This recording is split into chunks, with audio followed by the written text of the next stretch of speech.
area. Frank is on your left. Solomon. Malka. Should I say it like that every time or no? I remember Solomon as a much younger man. Well, everyone ages. Yeah. You just keep getting older. That's just how it works. Well, I try not to admit this to myself. Okay. Okay. When we covered Grand Prix Orlando many moons ago, Saul made the top 8 of that tournament. And I don't want to say specializes in limited, because that's probably selling him a little bit short, but I think he prefers to play more limited than constructed. Okay. And he's clearly having a good weekend here, so he can do it in all formats. Sure. Well, I think he made the name for himself with the rock decks, these black-green variants that he used to play back in the day that would just be tweaked and tuned for specific metagames. Do you remember which creature was the rock? Oh, no. Come on, Craig. Help me out. Do we have Phyrexian Plague Lord at the ready? Oh, the Plague Lord. That was the rock. And the creatures that he would sacrifice were his millions. Sure. And millions of the Rock's fans. Now that is a deck name I can get behind because it's so ridiculous that I like it. Sure. I like it. Ravenous Baloth back in the day. Yeah, that was boy, that card's not good anymore. But but that was a card back in the day. To catch you up on things here, Solomon started things off with a Narwhal Dryad. Obviously, he's going to be trying to work towards later, and that's the 1/1 Death Toucher. Couple of fast lands from Kaladesh and Blooming Marsh and Concealed Courtyard. For Frank, he ended 2 with Ether to start, so he's got 2 energy, searched up a land. He'll play a land here in a swamp. And he's got a turn 2 play. What's it going to be? It'll be a Long Tusk Cub. Grasp of Darkness is going to kill that right away, and Malka will now untap, and he'll draw a card. If he can grab it, and he has. Just one. Yep. In with a little flourish for 1. And now a Tireless Tracker, a card that demands an answer basically right away from Frank, excuse me, as we head over to him for his 3rd turn. Yeah, Tireless Tracker. Saul's rocking 4 of these bad boys. I would. Yeah. Might be the best card in Standard, I don't know. Yeah, it's a heck of a card. Yesterday we were watching Standard, and I think one of them showed up in someone's sideboard. And it's just like, no, come on, man. Let's get this in the main deck. What are you boarding that in against? Everything. Oh, everyone? Every single thing. Aggressive decks? Yeah, it's fine. Control decks? Busted. Control decks? Fine. Another Tracker, and now 2 clues on the way. Combo decks? Yeah, all of those got banned. That's true. Scattered Groves is the land he played, so 2 clues on the way. And we'll see if there will be any attacks here in just a moment. Saul would prefer to have just 1 clue token and then a die to represent 2 clues. And now he'll just pass the turn back. No attacks. Now, one thing these green-black energy decks do play sometimes are copies of Blooming Marsh, or excuse me, Blossoming Defense. Yes. They all play Blooming Marsh, but a couple copies of Blossoming Defense. And Frank's got 3. Sure. Frank's got 3, so he's got a couple copies. You know what Blossoming Defense is not good against? Narwhal Dryad? Death Touch. Yes. Nailed it. Got it right the first try. Still has it.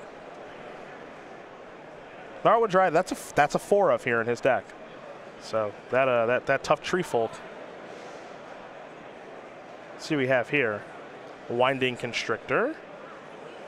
And now Walking Ballista. This is a good turn. You know these cards. Yes. Pretty well. You were doing this at Grand Prix New Jersey. This is a good 1-2 bunch. These black-green decks, Constrictor is, you know, when this card got previewed, along with Rishkar, everyone thought, okay, that's like a really cute 1-2 punch. Yeah. That's probably not good enough. Well, it has proven over its course in Standard. It's plenty good. Sure. Plenty good. Oh, no, we're blocking with one thing? That's not good. That's not good because the Constrictor, you see. That's not good, Saul. The Cub turns into a 4-4, not a 3-3, so he clearly missed that interaction. Not too happy about it as he takes his next turn. Well, he didn't want to take it and just give his opponent more energy. I suppose that's true, because that is also bad news. And he didn't want to double block it and lose both his trackers. Also true. So maybe that is a block that he wanted to make. He didn't look thrilled about it. No, I don't think it was what he wanted, but it's tough to say. Here's a Pick the Brain. A card that we are going to take a look at for those unfamiliar. It is a discard spell. Ooh, this is a good hand. Yeah, I see a Walking Ballista, I believe a Tireless Tracker, and a land. Yep. So this is going to be really, really tough here for Saul to work through. Yeah, you don't want to battle another Walking Ballista, but the Tireless Tracker's probably too good to leave him. Well, it looks like he's going to take the Tireless Tracker. Now, target opponent reveals his or her hand. You choose a non-land card from it and exile that card. And if you have Delirium, it's a whole lot better than that. Saul's going to crack a clue, draw a card, put a counter on his tracker, and simply pass the turn back. And we'll make sure we got the counter on the tracker. There we go. It's a 4-3 now. Not that die, this die. That's correct. That's what we have table judges for. That's right. Better abide by the rules while you're down there. Or else we'll just ask you to abide by the rules. Yeah. That's it. Whose house is this? Tough to say. Kind of unclear, actually. It's the Star City house. Yeah, let's go with that. Let's go with that. Frank's on tap. He's drawn, and it looks like he's got a spell to play. And he's going to go with a Glint Sleeve Siphoner. A little extra energy out of that bad boy. Mm-hmm.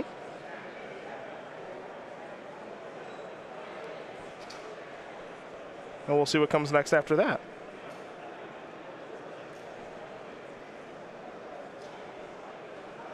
Looks like the Cub wants to come in. Just want to make sure that everyone has the right amount of energy floating around.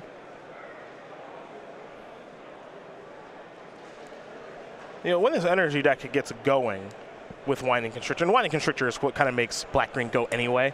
Yeah. Between counters and energy and all that stuff. And you see Long Tusk Cub's going to get even larger now. It's pretty hard to stop. You know, we have seen Mardu decks go to cards like Fumigate and Sorin, and you have to really try to beat these decks with some really expensive but powerful effects. Even a card like Sky Sovereign is something that people went towards, but those are all really expensive, whereas these cards cost 2 or 3 mana. That's really about it.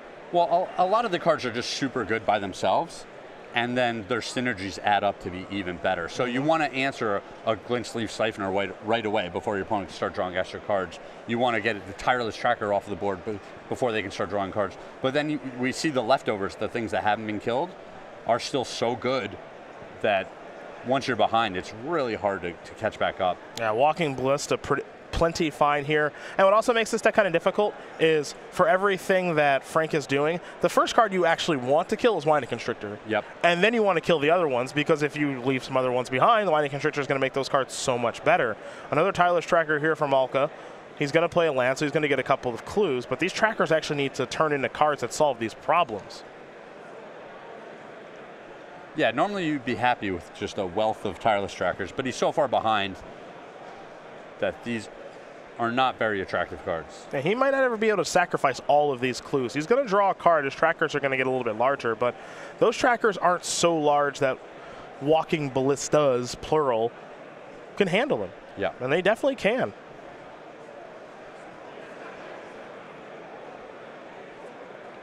Now, of course, Saul's already played a land because he already made a clue this turn, so he'll just pass the turn back, and now Frank is going to untap.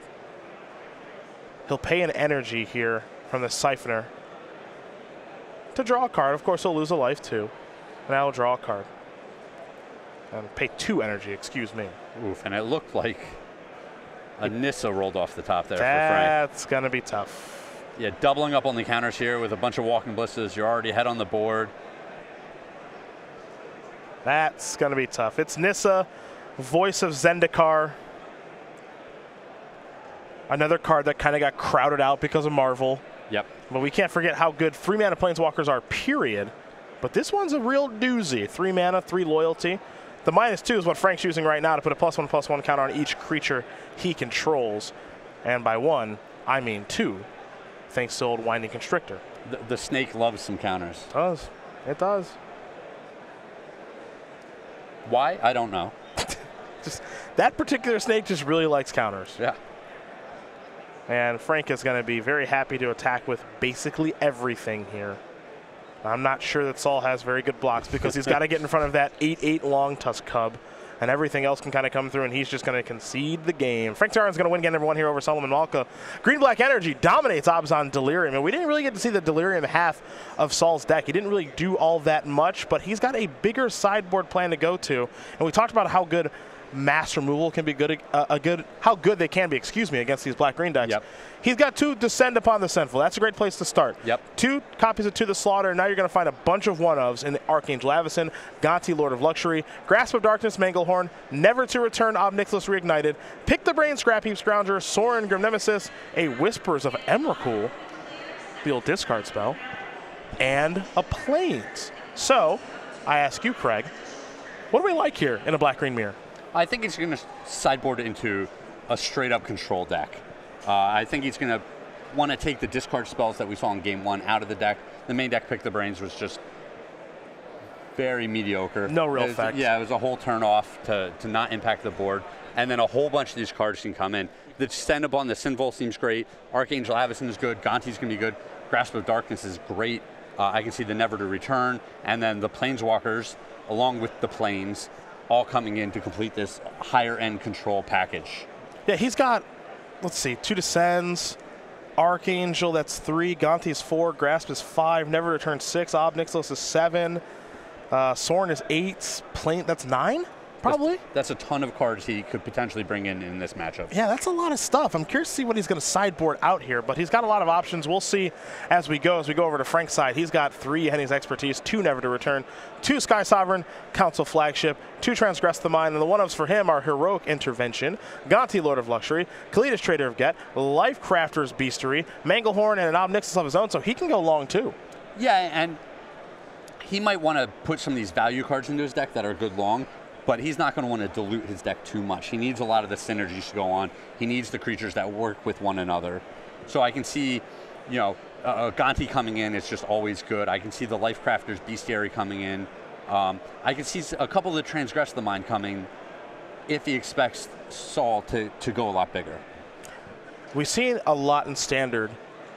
When Marvel was around, but even when we had a lot of Mardu mirrors, players would just go big. Yes. That was the thing. They would board into, you know, a card like Gonti is going bigger and going longer and really just trying to grind people out in a card advantage battle. Their cards would run into each other, and then it was kind of like, you know, well, I've got a Tireless Tracker and a couple clues, and you don't.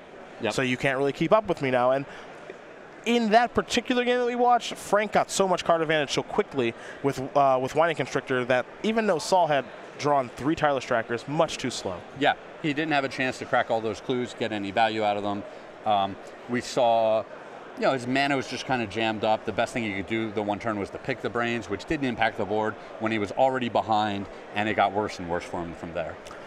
Well, these players will sideboard and shuffle up. Solomon Malka will be on the play here for game number 2. But while they do get ready, let's talk about the StarCityGames.com weekly sale, where until Monday morning at 10:59 a.m., you can get 15% off of select Modern cards like Damnation, Polluted Delta, Meddling Mage, and Lightning Bolt. We'll have a new sale for you on Monday morning at 11 a.m. But for now, head over to go.starcitygames.com/weekly sale for more information. I'm assuming that you've got some of these cards waiting at home already. I haven't worked it out with her yet. Okay. But like you said, we've got until Monday morning. It's true. So my wife Jasmine's going to be on top of this. It's only Saturday. I haven't scrolled through the whole list of cards on sale yet. Okay. But I am short a few Zendikar, original Zendikar fetches. So maybe, you know, she'll fill out my play sets of those. Maybe. Yeah. Maybe. A couple Misties. Yeah. A couple Verdant Catacombs. You strike me as someone who's already got the Arid Mesas. I don't know why. I just got a feeling. You've already got 4 of those, no? I don't. Okay. I was wrong. Generally, oftentimes wrong. Let's learn a little bit more about Frank here very quickly before we watch the second game. 26-year-old from Merrick, New York, 3 open top 8s.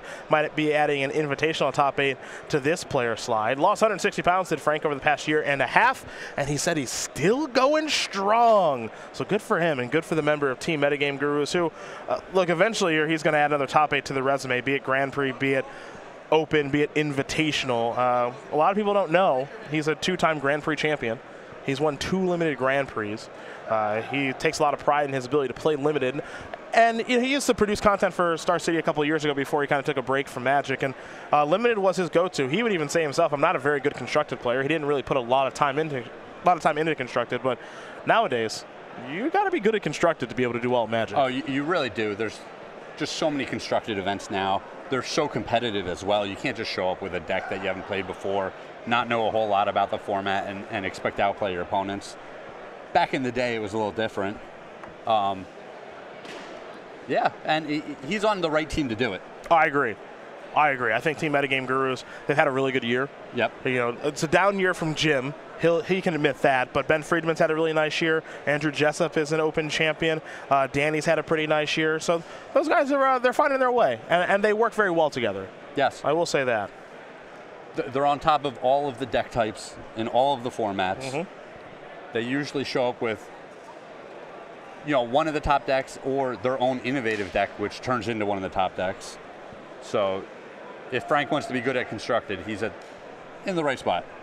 2 with Ether is where Frank did start things off, searching for a basic, of course, and getting 2 energy. For Saul, he's got a turn 2 play there in Walking Ballista. Boom. So he'll slam that down and get this game started. Quite the board presence. 1-1. Pass. Hopefully getting a little better.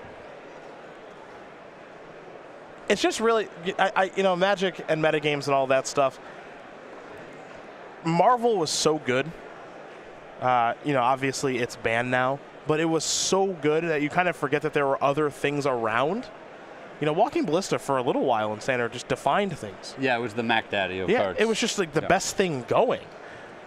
And people were just thinking, you know, does this card need to go? And why is it, I can't play a bunch of stuff? You know, Veteran Motorist, a great card, got crowded out of the format. And now we used to see stuff like this all the time, which is Walking Ballista taking out Walking Ballista and having to take a damage to do so. We'll go over to Malka now. Does he have land number 3? He does.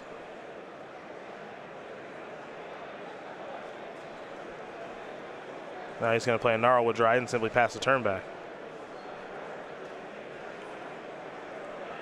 It looks like another slow start for Saul, but you know, if he makes all of his land drops and he's got a couple of those Wrath effects, he'll be much better positioned for this game than he was last game. Yeah, I think he'll be totally fine. I think getting the 6 mana and being able to play Planeswalkers and Descend Upon the Sinfuls, as you mentioned, going to play a big role in things. It's going to be a lot different than the last game.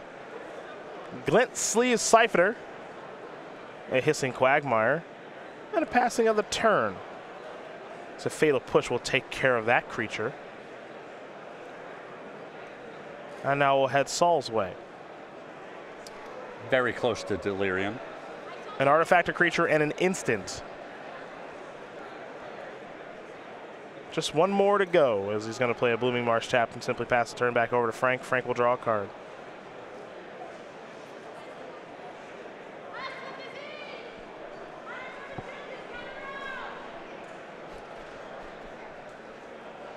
We head over to Frank for his 4th turn as he plays a land. And another Glint Sleeve Siphoner up to 4 energy. The follow-up is a Long Tusk Cub. Pass the turn back. So Cub can turn into a 4/4 at will. Looks like there's a removal spell here from Saul. Question is, what does he want to kill? He's going to Grasp of Darkness the Cub. Now it's time to untap. Does he have an answer for the Siphoner? As he'll draw a card. Walking Ballista for 2 would be pretty nice right now. That would be pretty nice. I think he only has 1 in his main deck. Well, that's not going to happen then. That's off the table. Yeah, Liliana the Last Hope would be spectacular. That'd be awesome. Never to Return will take care of the Siphoner. And now in for more than 1. Let's make it 3 with the old Gnarlwood Dryad. And now a Traverse with Delirium. All right, so the deck is online now. Yep, doing what it does. Yep. He's not so far ahead that we're calling this one already. No, not at all. I think we've got quite a few more turns left to play. Though I am curious to see what he's going to search up, if he's going to go to Ishkana.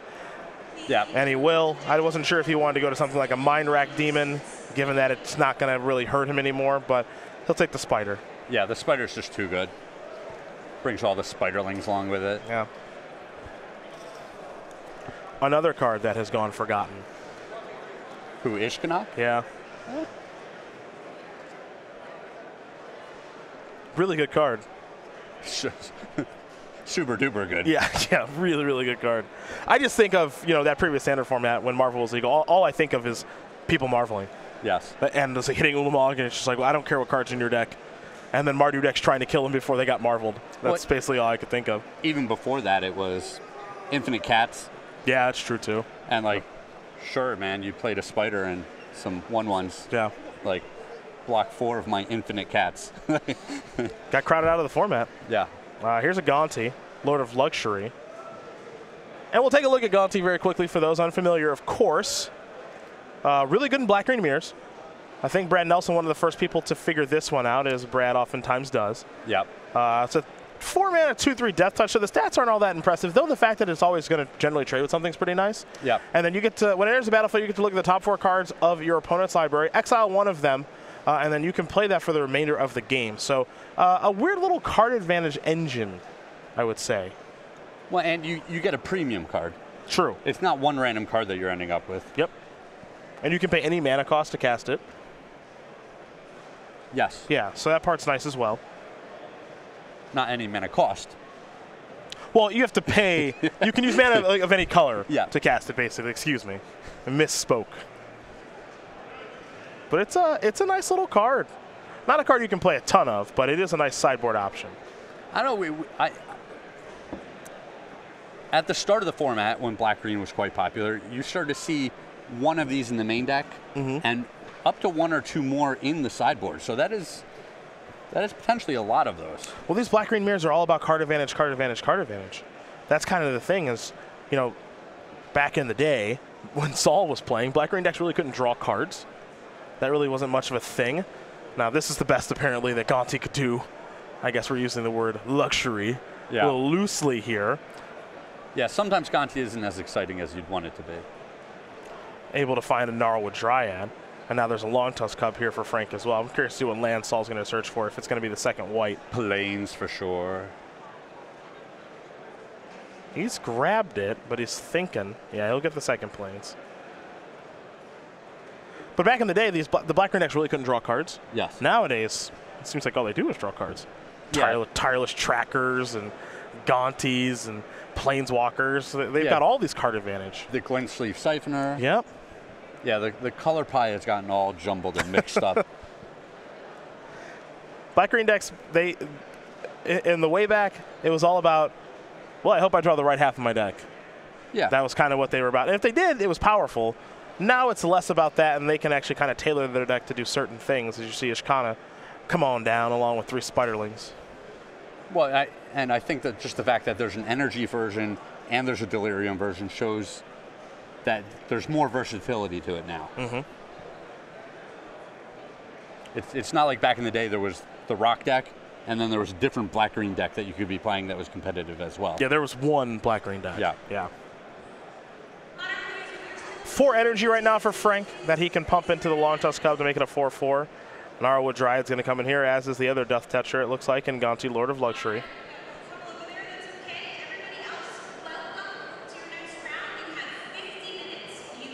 It looks like there's going to be a triple block on the Gonti. Okay. Going to lose 2 spiders. Little damage will come across there from the Gnarlwood Dryad. It's 15 all. And the follow-up here for Frank is a Tireless Tracker. There's a land. Here comes a clue. And we're going to head back over to Malka. Yeah, and this tracker is potentially a big problem. Yeah, if there's a removal spell there, I think you got to cast it. It's a Renegade map. Things I did not expect for 500. Well, it's a 1-drop. He is playing 3 colors, so it helps him fix his mana. And it puts an artifact in the graveyard. For Delirium. For Delirium. We talked about how he's only playing 1 Walking Ballista. A lot of the decks had more copies of Walking Ballista, so it was easier to get that artifact into the graveyard.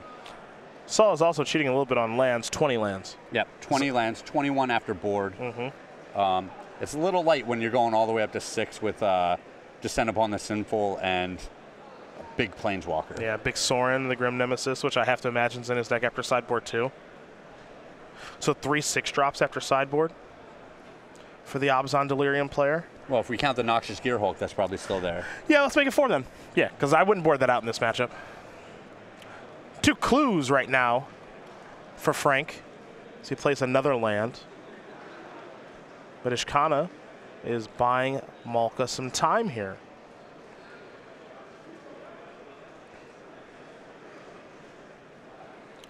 Here's a bunch of mana. What do we have here? 1, 2, 3, 4, 5. Yeah. Did he bring an Ob Nixilis? Oh, it's a boat. That's a boat. It could have been anything. Instead, it is just a boat. The boat is going to take down the little spiderling. Just a boat. It's actually very good on this board. Yeah, I think it's actually quite good, too. And now here comes the Gnarlwood Dryad. Malka's going to take, it looks like 3 more from the Death Toucher. You could trade Ishkana with it if you'd like. And the vehicles are good against sweepers as well. Yeah, all right, there will be a trade. Are we setting him up for Descend Upon the Sinful? That's the question.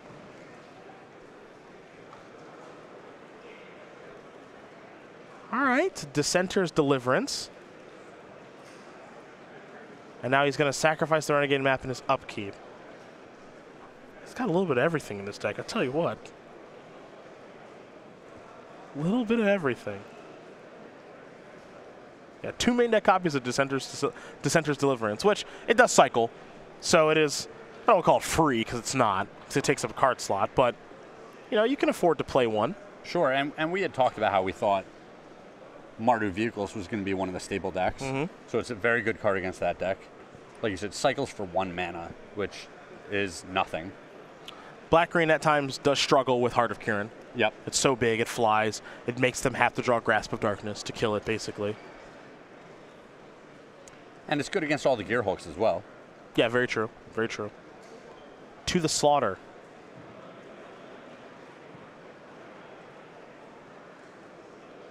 Cub down. Is there another removal spell here? There's a Swamp. Liliana. Okay. -1, 2. Grasp of Darkness in a Swamp. Ishkana, where are you? There you are. More spiders, please. Yep, come on back.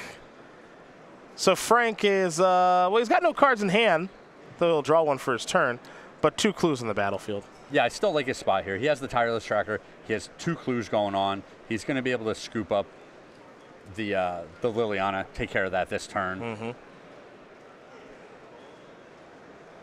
And clues always just beget more clues. Yeah, if he starts to flood out a little bit, that means he'll get to draw some more cards, and if he's not drawing lands, that means he's drawing spells. Yep. So, win-win. Yep. As Michael Scott would say, that's win-win-win. It's win-win-win. Had to use compromise on that one. Wasn't pretty.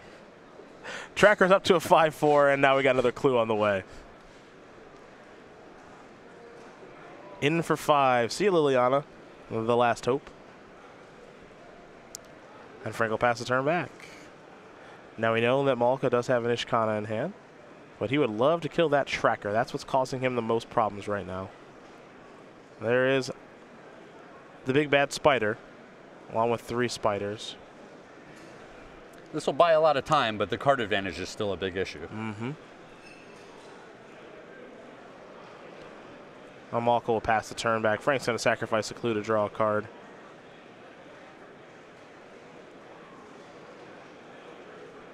And he will untap.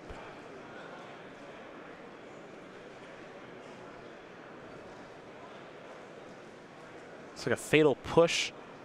Kalitas in hand. It's got a lot of goods. It's got a Tireless Tracker. Yeah, I guess that's true. That's the goods right there. Don't really need much past that. A heck of a card. Yeah, he's playing every format now. Yeah, he's playing Legacy. Yeah, he's playing Modern too. Yep. Actually, I don't know if it's made its way to Vintage. I wouldn't be surprised. Here's Virtuous Gearhulk. Ooh, that's a big boy. This card always feels underplayed to me. The Gearhulk. That particular Gearhulk. I've expected more from it, I will say. It's the cheapest Gearhulk, that and Cataclysmic. But I always thought this one was just going to be, not to say that it's been bad, because it's good. I just thought it was going to be, like, absurdly good. Sure. Well, we've seen decks kind of swing wildly from playing 1 that they try to tutor for with Traverse the Evenwald, all the way up to just 4 because it's too gosh darn good. Couple copies here for Frank this weekend. He's got 3, so he's into it. Yeah.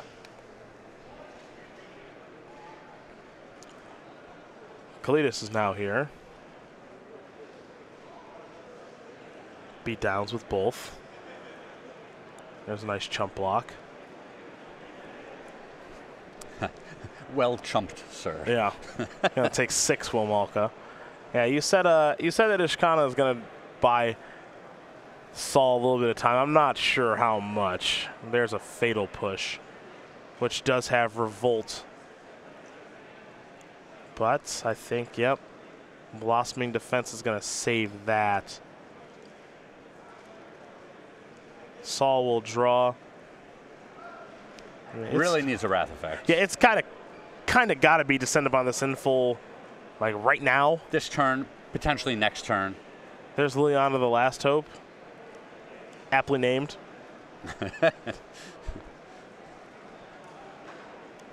Gonna minus Gnarlwood Dryad and traverse the Uvenwald. See what he wants to get back from the graveyard.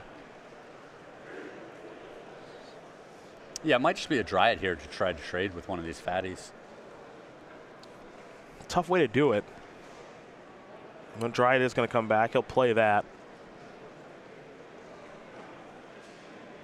Yeah, the 1-drop is very exposed to all the removal spells from the other deck. Like that fatal push? Like that fatal push. Yeah. Even Grasp of Darkness gets it. Frank going to get a zombie, and that Dryad's going to be exiled, of course, because Kalidas is on the battlefield. So there is Frank's zombie, and he will untap.